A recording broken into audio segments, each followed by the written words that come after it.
அதானி விவகாரம் மீண்டும் விஸ்வரூபம் எடுத்திருக்கிறது. அமெரிக்க நீதிமன்றம் அதானிக்கு பிடிவாரண்ட் பிறப்பித்திருக்கிறது.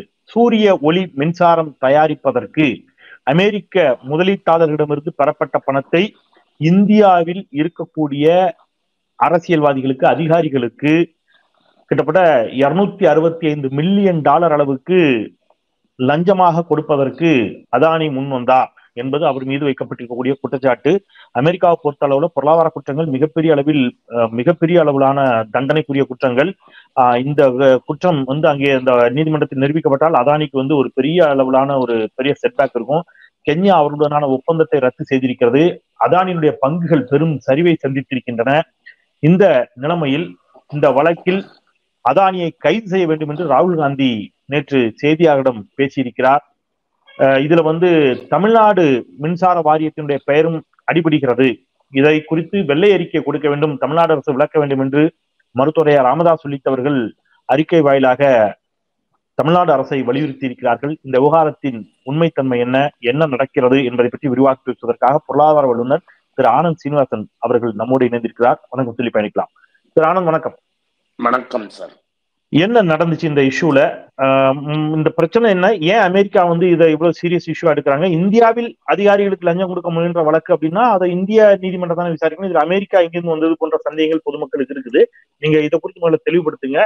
அதன் பிறகு அவரை கைது செய்யணும் என்ற ராகுல் காந்தியுடைய குரல் நியாயமானதா அப்படிங்கிறத பற்றியும், தமிழ்நாடு மின்சார வாரியத்தை பற்றி வைக்கப்பட்டிருக்கக்கூடிய விமர்சனங்களை பற்றி நம்ம பேசலாம்.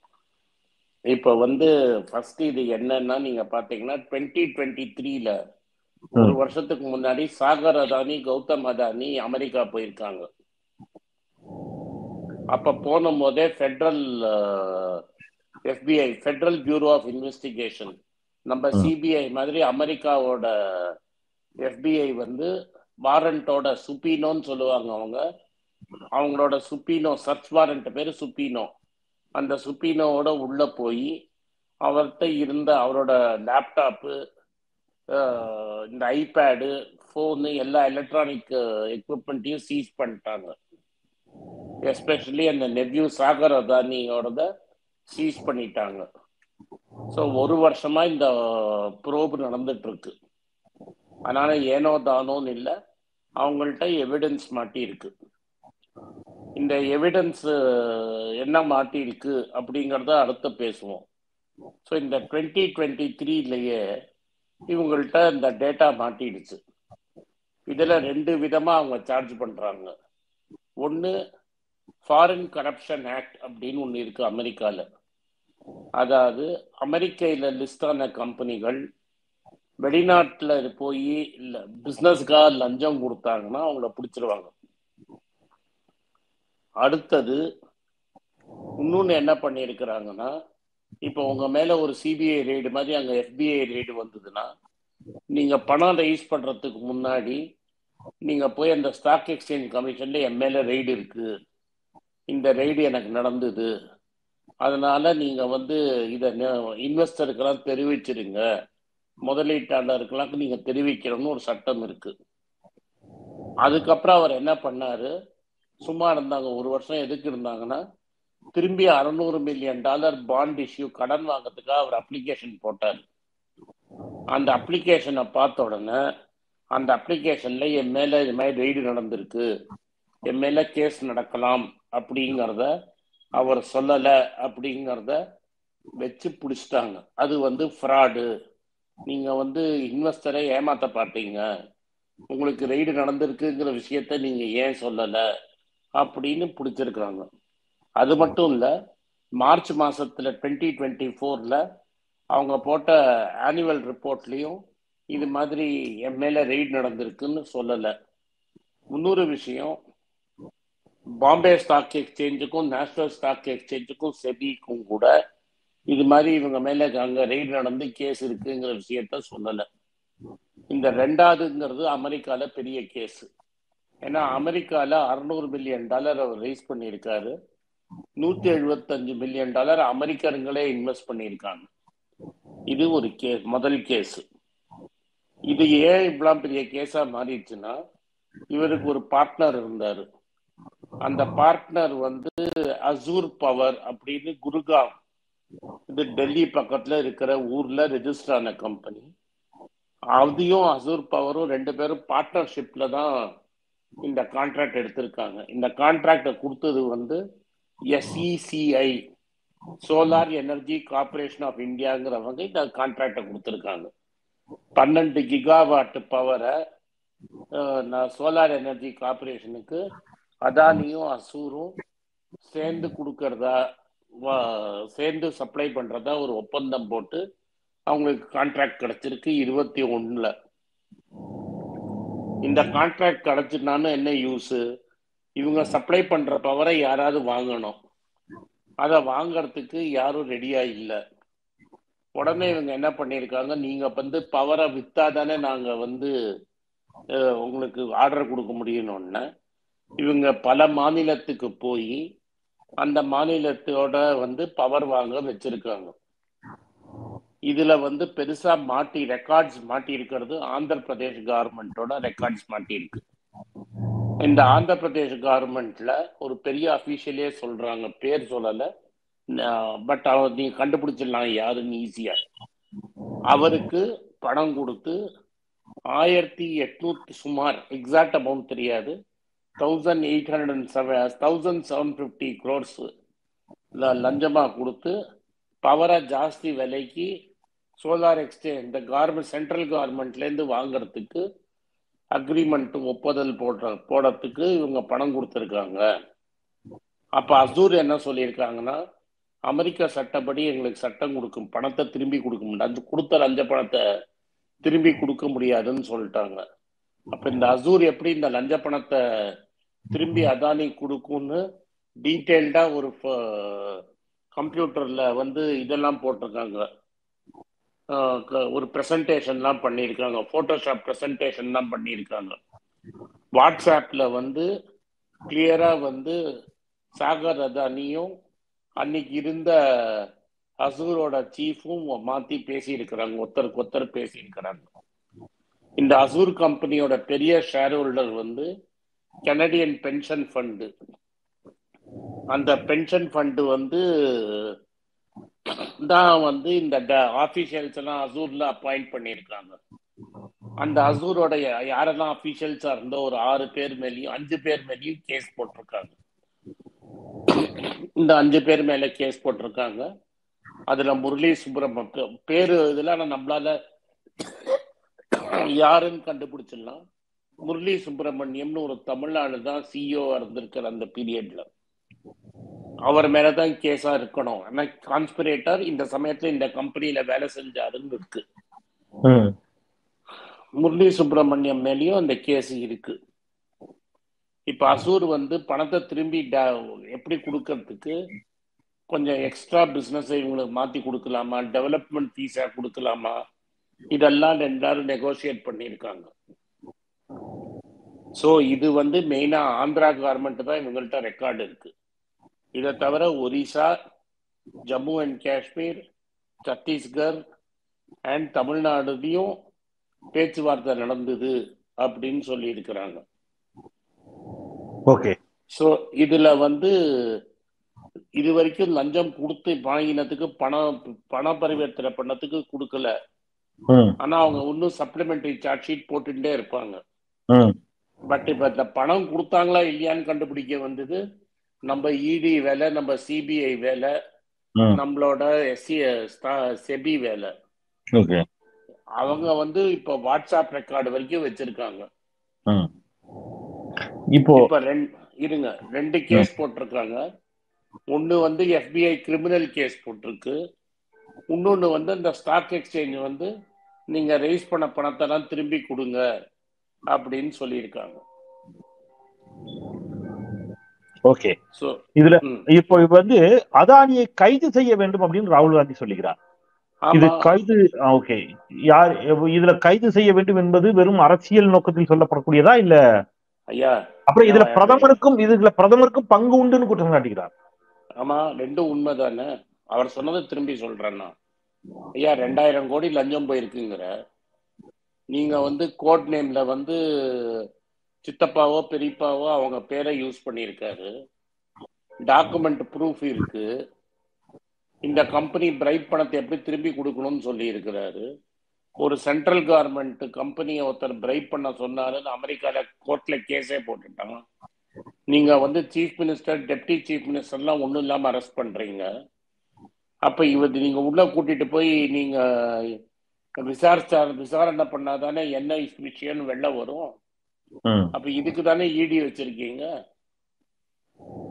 அவன் தானே வாட்ஸ்அப்ல இருந்து இமெயில் அமைச்சிருக்கிறான்ல, கௌதம் அதானி அவருக்கே அமைச்ச இமெயில் வரைக்கும் அவர் காப்பி வச்சிருக்கான். இல்ல இப்போ இதுல ஏற்கனவே இலங்கையில இதே பிரச்சனை வச்சு, இலங்கையில வந்து இதே மாதிரி ஒரு அது வந்து அதானிக்கு தான் கொடுக்கணும்னு சொல்லி பிரதமர் வலியுறுத்தினான்னு சொல்லி ஒரு குற்றச்சாட்டு எழுந்துல. 4 கேஸ் இது முதல்ல இதை முடிச்சிருவோம். இதுல இந்தியன் ஸ்டேட் கவர்மெண்ட்டுக்கு லஞ்சம் கொடுத்து இவங்க சென்ட்ரல் கவர்மெண்ட்டுக்கு சப்ளை பண்ற பவரை வாங்கறதுக்காக லஞ்சம் கொடுக்கப்பட்டு இருக்குது அப்படின்னு அமெரிக்கன் கோர்ட்ல சொல்றாங்க. நீங்க ஏன் அதுக்கு எஃப்ஐஆர் கூட ரெஜிஸ்டர் பண்ணல? எஃப்ஐஆர் ரெஜிஸ்டர், ஆமா, ஒன்றிய அரசு தான் ஏன் சிபிஐ இடி போடணும். சரி, இன்னைக்கு மாண்புமிகு செந்தில் பாலாஜி என்ன சொல்றாரு? எனக்கு பிரஷர் போட்டாங்க, நான் வாங்கினேன்னாரு. ஆமா, அதாவது பிரஷர்னா என்ன பிரஷர்னா, ஒன்றிய அரசு எல்லா மாநிலங்களையும் கண்டிப்பாக சூரிய ஒளி மின்சாரத்தை, ஏன்னா வந்து சுற்றுச்சூழல் பாதுகாப்புக்காக கண்டிப்பாக நீங்க வந்து இவ்வளவாவது சூரிய ஒளி மின்சாரத்தை பயன்படுத்தணும், வாங்கி ஆகணும் என்பதாக ஒன்றிய அரசு எல்லா மாநிலங்களுக்கும் என்ன செய்யறாங்க, எல்லா மாநில மின்சார வாரியத்திற்கும் வந்து ஒரு அர்த்தம் கொடுத்தது. அதனால நாங்க வந்து அதனால நாங்க யார்கிட்ட இருந்தா வாங்கணும்னு அவர் சொல்றாரு, ஒன்றிய அரசுடைய எஸ்இசிஐ-இடம் இருந்து தான் வாங்கணும். எஸ்இசிஐ தான் அதானி கிட்ட இருந்து வாங்குச்சுங்கிறாரு. அதனால எங்களுக்கு நாங்க டைரக்டா எந்த இடத்தையும் அதானியோட ஒப்பந்தம் போடலங்கிறாரு. பட் இந்த கோர்ட் என்ன சொல்லுதுன்னா, இந்த டாக்குமெண்ட் என்ன சொல்லுதுன்னா, தமிழ்நாட்டை பத்தி இல்ல, அதுல தமிழ்நாட்டுல இல்ல, தமிழ்நாட்டை பேரை பத்தி எந்த எவிடன்ஸும் இல்ல.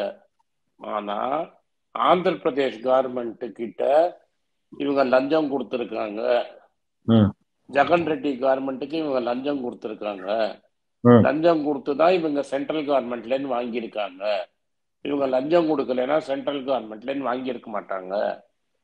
ஆந்திர பிரதேஷ் கவர்மெண்ட்டுக்கு ஒரு மெகாவாட்டுக்கு 25 லட்சம் ரூபாய் லஞ்சம் கொடுக்கப்பட்டிருக்கு அப்படின்னு தான் இந்த பேப்பர் சொல்லுது. இது உண்மையா பொய்யான்லாம் யாருக்கும் தெரியாது. ஆனா மற்ற மாநிலங்களினுடைய பெயர்கள் இருக்கிறது, அங்க வந்து லஞ்சம் கொடுக்கப்பட்டதா அப்படிங்கறத அவங்க வந்து அஷூரா சொல்லல, அது விசாரணை உட்படுத்தப்பட வேண்டியதுங்கிறீங்க. வெறும் மாநிலங்களுடைய பெயரை மட்டும் போட்டிருக்காங்க. இந்த மாநிலங்களிலும் வந்து இவர் வந்து தன்னுடைய மின்சார திட்டத்தை வந்து இது பண்றதுக்கான முயற்சிகளில் ஈடுபட்டார் அப்படிங்கறதாக ஈடுபட்டாரு. பட் ஆந்திர பிரதேஷ்ல தான் இது வந்து எல்லா டேட்டாவும் அவங்கள்ட்ட இருக்கு, டேட்டாவோட போட்டிருக்காங்க. சரி, ஓகே. எனக்கு காங்கிரஸ் என்ன கேக்குதுன்னா, நான் சாதாரண ஒரு இப்ப நான் உங்களை கொன்னுட்டேன்னு வைங்க, நான் சொல்றேன் கத்தியால குத்திட்டேன் செந்தில, காலையில பேட்டி எடுத்த பாவத்துக்கா? சரி சரி, செந்தில் வேண்டாம், அதுவும் வேண்டாம். சரி, அதுவும் வேண்டாம். சரி, நீங்க சொல்லுங்க, முதல்ல சொன்ன மாதிரி சொல்லுங்க. நான் உன்னை குத்திட்டேன்னு வையே, சரி, நீ வந்து போலீஸ் கம்ப்ளைண்ட் கொடுத்துட்டேன்னு வையே, சரி, நீ போலீஸ் கம்ப்ளைண்ட் கொடுக்கல, போலீஸ்க்கு அந்த விஷயம் தெரிஞ்சு போயிடுச்சு, அப்ப போலீஸ் விசாரிக்கணும், அதனால வந்து விசாரிக்கணும். நான் குற்றமற்றவன், நான் செந்தில குத்தல, கத்தியா பிறந்து வந்து செந்தில் மேல குத்திச்சு அப்படின்னு நான் சொல்லலாம். ஆமா, நானும் செந்திலும் பேசிட்டு இருந்தோம், பக்கத்துல கத்தி இருந்தது, கத்தியா பிறந்து வந்து செந்தில் மேல குத்திச்சுன்னு நான் சொல்லலாம். அதுக்கு எனக்கு உரிமை இருக்கு. ஆமா, இருக்கு. கேட்க மக்கள் இந்த மாதிரி கதையெல்லாம் நிறைய கேட்டுட்டு இருக்காங்க நாட்டுல. அப்ப நான் என்ன பண்ணேன், என்ன போலீஸ் என்ன பண்ணேன்னா, என்ன உள்ள கூட்டிட்டு போய் கவனிக்கிற விதத்துல கவனிச்சு எனக்கு சரியான நீ சொல்ற சரி, தட்டி விசாரிக்கணும் உங்களை, கத்தி எப்படி பறந்து வரும் அப்படின்னு கேட்கணும். அதுதான் சட்டம். சரி, இப்ப எங்க மாண்புமிகு ப. சிதம்பரம் மேல எவிடன்ஸே இல்லாத போது நீங்க 105 நாள் வச்சு விசாரிச்சீங்க. டெல்லியோட சீஃப் மினிஸ்டர் 6 மாசம் ஜெயில வச்சிருந்தீங்க, மணிஷ் சிசோடியாவை 1 வருஷம் ஜெயில வச்சிருந்தீங்க, ஜார்க்கண்டோட சீஃப் மினிஸ்டர் ஜெயில வச்சிருந்தீங்க, இவருக்கு மட்டும் என்ன ஸ்பெஷல் சலுகைன்னு கேட்கிறோம். அதானிக்கு மட்டும் அது அமெரிக்காவே சொல்லிடுச்சு ஏதோ இருக்குன்னு. ஃப்ரெண்ட்ஷிப் நீங்க முக்கியம் ஏன் இல்லையா? ஒரு நட்புக்காக வந்து நண்பனை விட்டு கொடுக்க முடியுமா? நட்புக்கு துரோகம் பண்ண சொல்றீங்களா ஆனந்த்? சரி, இப்ப வெரி கிளியர்லி அவன் என்ன சொல்லிட்டான்னா, ம் 2023 வந்து FBI அவங்கள ரெய்டு பண்ணியிருக்கு. ம் அந்த விஷயத்தை ஏன் அவர் வந்து அவரோட ஆனுவல் ரிப்போர்ட்ல சொல்லல? ம் ஏன் அவர் என்எஸ்சிக்கும் இன்ஃபார்ம் பண்ணல, பிஎஸ்சிக்கும் இன்ஃபார்ம் பண்ணல? ஏன் அவர் செபிக்கு இன்ஃபார்ம் பண்ணல? செபி அவர் மேல ஏன் ஆக்ஷன் எடுக்கல? ம் செபி இதெல்லாம் பார்த்தபோது எப்படி சுப்ரீம் கோர்ட்டுக்கு கிளீன் சிட் கொடுத்தது? ம் செபி எப்படி சுப்ரீம் கோர்ட்டுக்கு முன்னாடி பொய் சொல்லிச்சு? சரி, இவ்வளவு கேள்வி இதெல்லாம் கேக்குறீங்களா? சரி, நான் சீரியஸா கேட்கறேன். நீங்க எல்லாம் ஆதாரங்களோட சட்ட புத்தகங்கள் எல்லாம் ஆராய்ந்து நீங்க ஒரு பொருளாதார வல்லுநர், எவ்வளவு ஆழமாக பொருளாதாரத்தை பேசுவீங்கன்னு தெரியும். எளிய மொழியில போய் எல்லாருக்கும் புரியுற மாதிரிலாம் பேசுவீங்க. இதெல்லாம் இருக்கட்டும். இப்ப நான் கேட்கறது, நான் ஒரு சாமானிய மனநிலையில கேட்கறேன். சாமானிய மக்கள் பார்வை. இந்த சித்ரா ராமகிருஷ்ணா மீது இதே மாதிரி குற்றச்சாட்டு சொன்னீங்க. என்ன நடந்துச்சு? மாதவி பூச்சி மேல இதே மாதிரி சொன்னீங்க. அவங்களுடைய முதலீடு, அவருடைய கணவருடைய முதலீடுகள் வந்து அதானியுடைய நிறுவனம், ஷெல் நிறுவனங்களில் இருக்குதுன்னு ஹிண்டன்பர்க் அறிக்கை கொடுத்துச்சு. என்ன நடந்துச்சு? ஸ்ரீலங்கா இதே மாதிரி வந்து பிரதமரே மோடியே எங்களுக்கு அழுத்தம் கொடுத்தாருன்னு ஒரு குற்றச்சாட்டை சொன்னாங்க. என்ன நடந்துச்சு? ராகுல் காந்தி வந்து இவ்வளவு நடக்காத போது ராகுல் காந்தி அதானியை கைது செய்ய வேண்டும்னு சொன்னா மட்டும் மோடி கைது செஞ்சுருவாரா? அப்ப நான் வந்து ஒண்ணு, நான் உங்களை எஜுகேட் தான் பண்ண முடியும். இது நடக்குதுங்கிறத நான் சொல்ல முடியும். மக்கள் திருந்தாதான் அவன் தலையெழுத்து. அவ்வளவுதான். கரெக்ட் தான். அதுக்கு இது சட்டம், இது சட்டத்துக்கு புறம்பா இது நடக்குதுன்னு நான் சொல்ல முடியும். ஒரு தேசிய மீடியா லெவல்ல செய்ய வேண்டியதை நான் செய்யறேன். நான் வந்து ஆற்றாமையில தான் அந்த கேள்வி கேட்கிறேன். நான் என்ன கேட்கிறேன்னா, இவ்வளவு குற்றச்சாட்டு அதானியின் மீது வந்த பிறகும் அதானியின் மீது ஒரு சிறு விசாரணையை கூட இந்த அரசு செய்ய மறுக்கிறதுன்னு சொன்னா, ராகுல் காந்தி பேசுறாரு, நாங்க நாடாளுமன்ற குளிர்கால கூட்டத்தொடரில் இந்த பிரச்சனை எழுப்புவோங்கிறாரு. நாடாளுமன்ற கூட்டுக்குழு விசாரணை வேண்டும் என்று நேற்று காங்கிரஸ் வலியுறுத்துகிறது. என்ன செஞ்சாலும் இவங்களை ஒண்ணும் செய்ய முடியாது அப்படிங்கிறது இருக்குல்ல.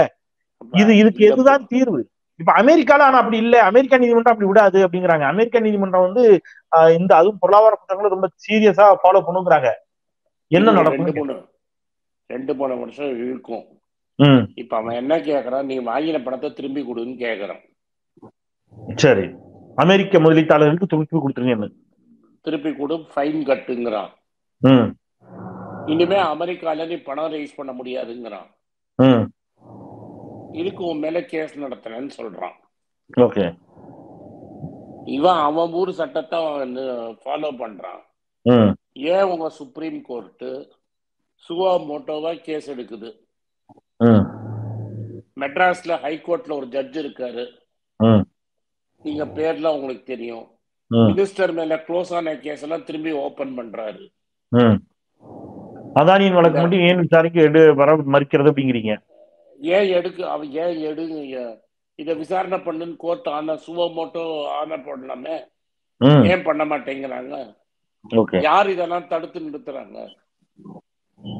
பார்லிமெண்ட்ல பிஏசின்னு ஒரு கமிட்டி இருக்கு, பேக் கமிட்டின்னு. அந்த கமிட்டி முன்னாடி வாங்கன்னு புச்ச சொல்றோம். ஏன் அந்த அம்மா வரமாட்டேங்குது? இதுக்கு என்ன பதில்? மோடியினுடைய ஆட்சியில மோடியினுடைய நண்பர்களுக்கு இதை செய்யக்கூடிய உரிமை இல்லையா? அதுதான் சொல்றோம் நாங்க. மோடி தான், அதனால தான் அரெஸ்ட் பண்ண மாட்டேங்கிறாங்க. நீங்களே சொல்லிட்டீங்க, அதுதான் ராகுல் காந்தி சொல்றாரு. இப்ப ஒருவேளை அமெரிக்க நீதிமன்றம் இது குற்றம் என்று நிரூபிக்கப்பட்டு தண்டனை கொடுத்தால், இன்னைக்கு காலையில ஒருத்தர் சொன்னாரு அதிகபட்சம் 10 ஆண்டுகள் வரை கூட சிறை தண்டனை இருக்கும் அதானிக்குங்கிறாங்க. அப்படியா? மேலேயே இருக்கும். பெரிய ப்ராப்ளம் இந்த கேஸ் நடக்கிற வரைக்கும் 3வது நாட்டுக்கு அதானி போனாருன்னு வைங்க. அதானி இப்ப வேற ஊர்ல இருந்தாருன்னா அமெரிக்கா அங்கே இருந்தே அவரை பிடிச்சிரும். அதனால வெளிநாட்டுக்கே இவர் போறது கஷ்டம். இனிமே மோடி தான் பாதுகாப்பு, இந்தியா தான் பாதுகாப்பு. இந்தியா தான் பாதுகாப்பு. ஆனா ஒரு தேசபக்தனுக்கு இது போன்ற ஒரு நிலை வந்திருக்குங்கிறத நினைச்சு உங்களுக்கு ஏதாவது வருத்தம் இருக்குதா? உங்களை போன்ற தேச விரோதிகளுக்கு இதெல்லாம் கொண்டாட்டமா இருக்கும்ல? எங்களுக்கு கொண்டாட்டம்னா இல்ல. அந்நிய நாட்டினுடைய நீதிமன்றம் இந்த தேச பக்தனை வந்து அதானிய வந்து இப்படி கேள்வி கேட்குது, இது வந்து அந்நிய நாட்டினுடைய சதி அப்படின்னா சொல்லி நீங்க தேசபக்தி நிரூபிக்க வேண்டாமா? இந்த பாருங்க செந்தில், நான் பல வருஷமா சொல்லிட்டு இருக்கிறேன், 2 வருஷமா இன்னும் சொல்றேன். ம் பணக்காரன் நல்லா இருக்கான், ம் அவன் இன்னும் பணம் சம்பாதிச்சுட்டு தான் இருக்கிறான். நேற்று நஷ்டம் யாருக்கு நடந்தது? பணக்காரனுக்கு நடந்ததா? இல்ல. எல்ஐசியில காசு போட்டவனுக்கு 12,000 கோடி காணும். காணும். இன்னைக்கு மார்க்கெட் ஏறி இருந்தாலும் அதானி பங்கெல்லாம் இறங்கி இருக்கு. எஸ். இன்னும் ஒரு 1000 கோடி எல்ஐசிக்கு தான் நஷ்டம். ம் உனக்கு ஏன்னா நஷ்டம் எல்ஐசி தன்னுடைய பங்கு, எல்ஐசி வந்து அதானியுடைய நிறுவனத்துல ஷேர் வாங்கியிருக்காங்க. ஓகே, ஷேர் வாங்கி இருக்கிறாங்க. இதனுடைய பாதிப்பு எல்ஐசி பாலிசி போட்டவனுக்கு. ஆமா, நான் என்ன பண்ண முடியும்? சொல்லதான் முடியும். இப்ப என்ன சொல்றாங்க, என்ன வந்து ஃபேஸ்புக் ட்விட்டர்ல எல்லாம் கண்ணாப்பிடான்னு பேசுறாங்கன்னு சொல்றாங்க. பேசிக்கிட்டோம், எனக்கு அதெல்லாம் கவலையே கிடையாது. இதுதான் உண்மை. இந்த உண்மையை நீங்க விசாரிக்கிறீங்களா இல்லையாங்கிறது தான். ராகுல் காந்தி என்ன சொல்றாரு, நேத்து பேசும்போது எங்க கவர்மெண்டே பண்ணியிருந்தா கூட அரெஸ்ட் பண்ணிடுங்கிறாரு. எங்க government, that is Congress government எங்கேயாவது பண்ணியிருந்தா கூட சீஃப் மினிஸ்டர் நடவடிக்கை எடுக்க வேண்டியதானே. இந்த செந்தில் பாலாஜி மேல மற்ற கேஸ்ல நீங்க நடவடிக்கை எடுத்து அவரை ஒரு 6 மாசமோ 3 மாசமோ ஜெயில, 1 வருஷத்துக்கு மேல, 6 மாசம் இல்ல, 1 வருஷத்துக்கு மேல பிணையே கொடுக்காம, ஜாமீன் கொடுக்காம வச்சிருந்தாங்க. ரைட். அப்ப இந்த கேஸ்லயும் அவர் தப்பு பண்ணிருக்காருன்னா ப்ரூவ் பண்ணுங்க. இப்ப 1 வருஷம் ஜெயில அவர் தான் சொல்றாரு, நாங்க எந்த ஒப்பந்தத்தையும் அதானியோட போடலன்னு தெளிவுபடுத்திட்டாரு. இப்ப நடவடிக்கை எடுக்கிறதா போனா இப்ப அதானி மாட்டிப்பாருங்கிற பயம் உங்களுக்கு. அதானி மாட்டிக்கொள்வார் என்பதற்காக நடவடிக்கை எடுக்காம இருக்கிறாங்க. இப்ப நீங்க செந்தில் பாலாஜி மேல போடணும்னு நிறைய பேர் இங்க குதிச்சாங்கல்ல, அவங்க எல்லாம் இப்ப அமைதியா இருக்காங்க. அப்ப ஏன் இப்ப இதை இன்வெஸ்டிகேட் பண்ண சொல்லுங்களேன். நீங்க அதானிய புடிச்சிட்டு போய் உள்ள வச்சாதானே நீங்க எம்எல்ஏ கேஸே போட முடியும். அதானியை பாதுகாக்கிறார் மோடி அப்படிங்கிறது எல்லோருக்கும் அப்பட்டமாக தெரிகிறது. நாடாளுமன்ற குளிர்கால கூட்டத்தொடர்ல காங்கிரஸ் இந்த பிரச்சனையை பெரிதாக நிச்சயமாக எழுப்பக்கூடும். இது சாமானிய மக்களுக்கும் இதனால் பெரிய பாதிப்பு அப்படிங்கறதை நீங்க தெளிவுபடுத்திருக்கிறீங்க. நாட்டு மக்கள் விழித்துக் கொள்ள வேண்டும். ஒரு முதலாளிக்காக, பெருமுதலாளிக்காக இந்த தேசத்தினுடைய சாமானிய மக்களுடைய உழைப்பால் ஈட்டிய பெரும் பொருளாதாரம், பணம் ஒரு முதலாளிக்காக இந்த நாட்டில் வந்து விரயமாக்கப்படுகிறது, வீணாக்கப்படுகிறது. பெரும் ஊழல், பெரும் முறைகேடு நடைபெறுகிறது. மோடியின் நண்பர் என்ற ஒற்றை காரணத்திற்காக ஆனந்த் பலமுறை அதை பேசி வந்திருக்கிறார். இப்பொழுதும் மீண்டும் அதை நமக்காக தெளிவுபடுத்தியிருக்கிறார். நன்றி திரு ஆனந்த். தொடர் பணிகளுக்கு மத்தியில் இந்த அதானி விவகாரம் குறித்து மக்களுக்கு புரியும்படி தெளிவாக உங்கள் வாதங்களை எடுத்து வைத்தீர்கள். உங்கள் வருகைக்கும் கருத்து பெயர்க்கும் நன்றி. நிறைய செல்லாம் சொந்தங்களே, பெரும் விரக்தியின் விளிம்பில் நின்றுதான் இந்த வாதங்களை வைத்துக் கொண்டிருக்கிறோம். நானா இருக்கட்டும், ஆனந்தா இருக்கட்டும். தொடர்ச்சியாக சாமானிய மக்கள் எவ்வாறு இந்த பாரதிய ஜனதா கட்சி அரசால், மோடி அரசால் ஏமாற்றப்படுகிறார்கள், வஞ்சிக்கப்படுகிறார்கள் என்பதை மிக தெளிவாக எடுத்து வைத்து வருகிறோம். இதை தாண்டியும் மத ரீதியிலான உணர்வுகளுக்கு ஆட்பட்டு வேறு விதமான வெறிக்கு நீங்கள் வந்து உங்க உடந்தையாக்கி மீண்டும் மீண்டும் மோடியை ஆதரிப்பீர்கள் என்று சொன்னால் நீங்கள் மீட்க முடியாத பெரும் ஒரு சிக்கலுக்குள் இந்தியாவை அழைத்து செல்கிறீர்கள் என்று அர்த்தம். திருந்துங்கள் என்று சொல்லி, மோடி ஆதரவாளர்களை திருந்துங்கள் என்று சொல்லி, இல்லை என்றால் நாம் இந்தியாவை யாராலும் காப்பாற்ற முடியாது என்று சொல்லி விடைபெறுகின்றேன். சப்ஸ்கிரைப் செய்து பாருங்கள், உங்கள் ஆதரவை தாருங்கள். குரலற்றவர்களின் குரலாய் நான் செந்தில். நன்றி.